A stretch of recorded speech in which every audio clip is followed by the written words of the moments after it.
Diabetes, heart disease, and cancer are the top leading diseases in the world. Learn how to crack the code of health. I'm going to share with you this book here, the China Study. It has a lot of emphasis on nutrition and how it can influence diseases, and this is what's going to help you because I want to share what is beneficial. This book is written by T. Colin Campbell, who's a biochemist, and he's been advocating for a whole food plant-based diet for decades, at least 40 years about, and his son is also written by his son too. So Thomas M. Campbell, who's a medical doctor, and I'm going to share with you some of the key points, the insights that I learned from this book that's going to help with your health.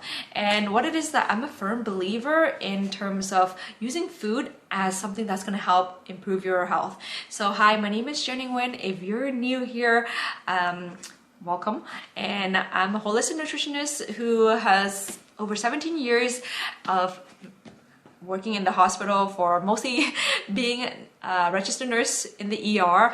And what I realized is that I was struggling with my own health, and because we made dietary changes, that's what has helped me. And a lot of it is that we don't know how important nutrition is until we recognize, until we do something and benefit from it.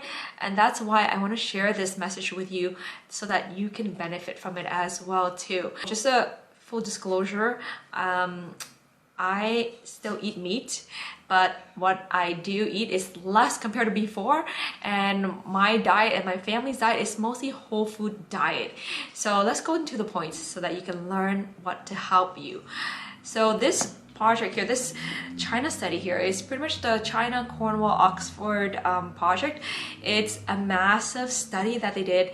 It started in 1980s, and it's pretty much about over 65 counties in China. And what it is that it pretty much find the link between animal protein in terms of linking it with diseases, pretty much making the association between diet and its influence on the diseases. And a lot of times people don't realize it when it comes to protein. A lot of times people, my old self included as well too, that we think protein comes from mainly animal, right? We didn't think that protein comes from plant-based or anything like that. It's mostly animal that we get our protein: milk, dairy, meat, fish. That's where the source is. But this is one of the things, is that because we have not been well aware or made educated about it, so that's why we're not, when it comes to protein, a lot of us, especially in the fitness industry, resort to meat as their main source, as their source of protein intake, right? They don't actually even think about or consider about plant as much compared to, the animals. There has been many studies. There's a linkage between increasing risk of cancer with those who have more intake of animal protein compared to those who eat or get their protein from plant sources. And one of the things is that when it comes to cancer cell, this animal protein increase the initiation or promotes initiations and also the growth of the cancer cell, compared to whereas if someone is on a whole food plant-based diet, their risk of it is less, and if anything, they realize that it can actually reverse or slow down the progression of the cancer. So that was fascinating. I was like, what on earth? One of the key things is that they realize that even though when it comes to protein, those who eat more protein, especially from high intake of plant-based protein, it did not increase the risk of cancer compared to the ones that take a lot of protein from the animal product, right? And although what it is that animal protein and also plant protein are an essential, a source of amino acid. What Colin suggests, the author of the book, what Colin suggests is that there is a difference between the animal protein and the plant protein, the effects that's on the body and how it can affect health and cause diseases, right? So it talks about also heart disease, where it increases, the more animal protein product that you have, the more likely that you're going to have increased risks of heart disease as well.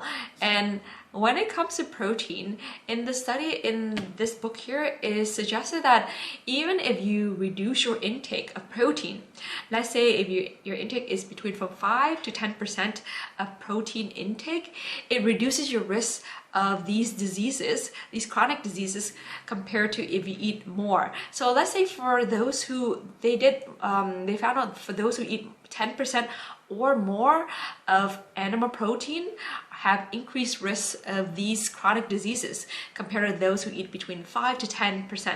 They have lower, and then for those who eat a whole food plant-based diet, the amount is even lower than the one who eat the animal protein. So that in itself is kind of eye-opening.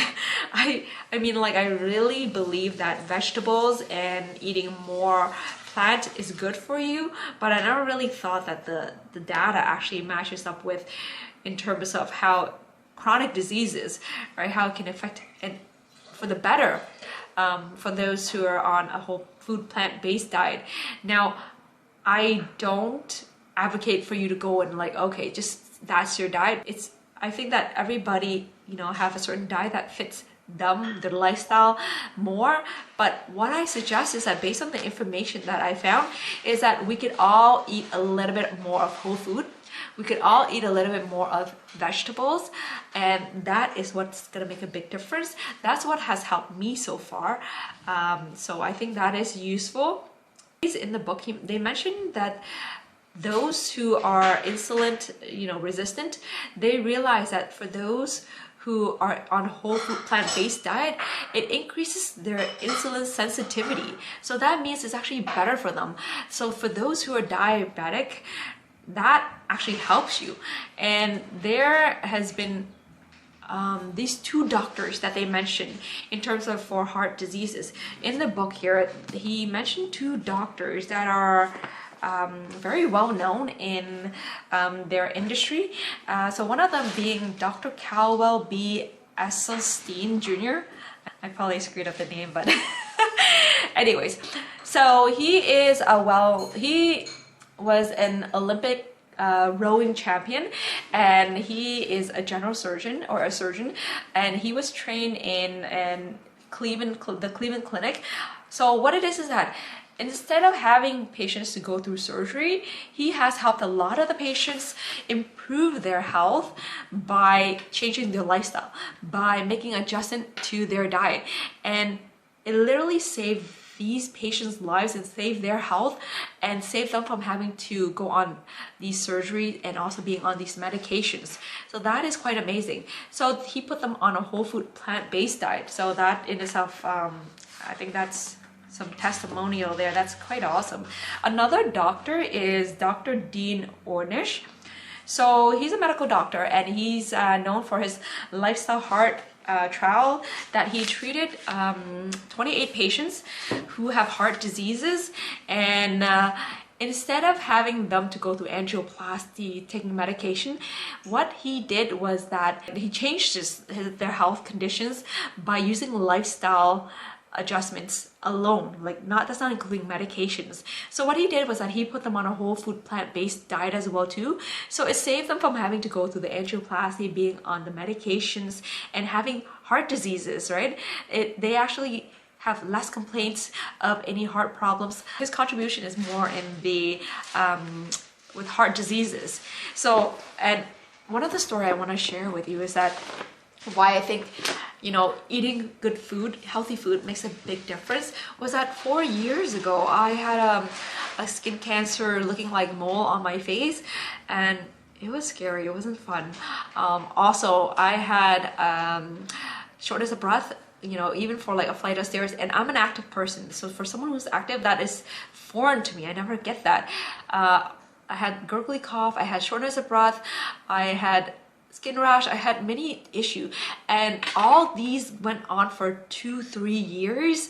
And also my kids chronic eczema, like eczema became chronic, and it was at one point I was feeling hopeless because I couldn't even help myself. How can I help my kids? And what we did was that we changed our diet, and that made a big difference. And you know what? All of our symptoms went away. I was surprised by it, and that's why I'm a firm believer in this, and it made a big difference. So that's why I'm sharing this book with you. Oh, and by the way, when it comes to whole food plant-based diet, so Colin, you know, the writer of this book, actually advocates for a lot of food in its whole form, so single ingredient foods. He pretty much focused a lot on plants like fruits, vegetable, legume, nuts, seeds, right? And those are the food that he actually focused on.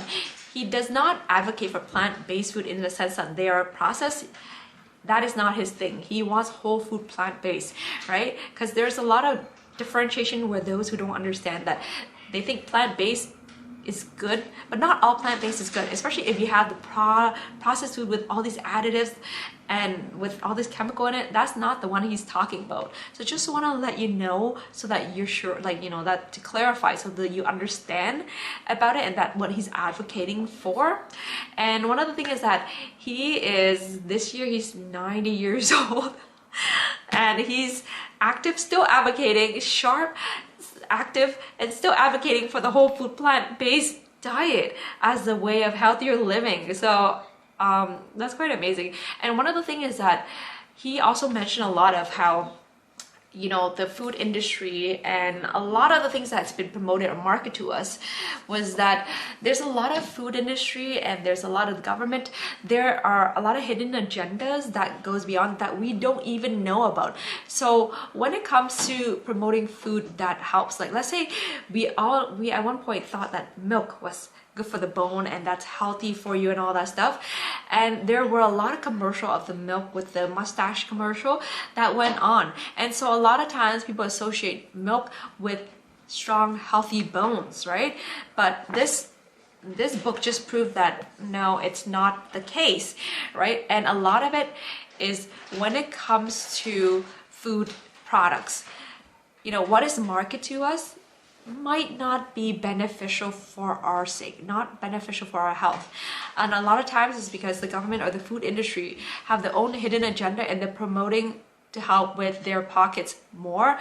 So just want to let you know and be aware some of the things so that you do your own research and find out about it so that you know what's going on, right? And there is a documentary that on the China study. So if you're interested in it, I can put the link in the description below, and also the book description below. So if you find that this is helpful for you, hit a like or subscribe to the channel. And not only that, if you read this book before, share with me what you think of it. I mean, I'm not asking you to go whole food plant-based, but what I'm suggesting is that based on the information that was found, it is a good idea to increase on whole food intake and also increase on vegetable plants intake, unless you have an allergy or anything like that. And I find that that is going to help. It's going to improve your longevity, because a lot of times our diet has swayed so much from the whole food, and you know, like the USDA has shown that like people have been eating pretty much 60% of the diet are in protein, and most of it is animal protein. So no wonder people are getting sick. No wonder they have all sorts of illness and all these obesity, cancer, diabetes, heart disease, and all these autoimmune, all these other problems that goes along with it, right? So that is the thing. And I think that is pretty much it. I'll see you next time. So come back for more, because I'm going to share with you what I learned so that you can live healthier, love more, and do what matters most to you. Okay, see ya.